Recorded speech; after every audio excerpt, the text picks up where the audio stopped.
In today's video, I'm going to teach you how to hide Grammarly icon. By the end, you'll know the quickest way to make the Grammarly icon disappear from your browser and from text fields on the web using the built-in extension controls. This is simple, reversible, and takes less than a minute once you know where to click.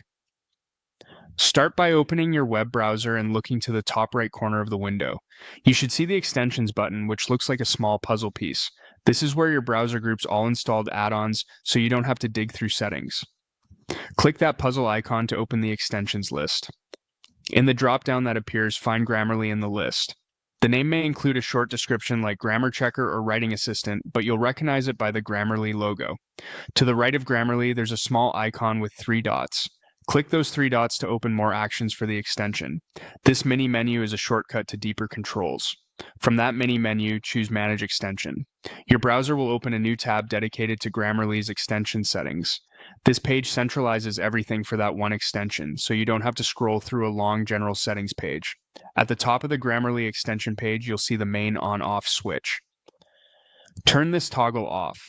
When the switch is off, the extension is disabled, which hides the Grammarly G icon from your toolbar and removes the floating Grammarly icon from text boxes across the web. In other words, Grammarly stops running, so you won't see suggestions, underlines, or pop-up cards while you type. A quick heads up about what this means. Because the extension is fully disabled, Grammarly won't check your writing in any tab until you turn it back on. If you were in the middle of editing something and relied on suggestions, you won't see them while it's off.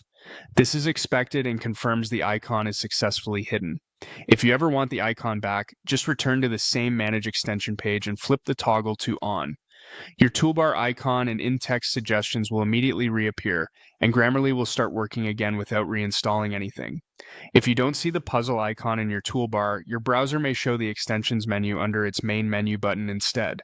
Open that menu, choose extensions, then follow the same path to Manage Extension and use the toggle there. That's it, you've hidden the Grammarly icon quickly and cleanly, and you can bring it back just as easily whenever you need it.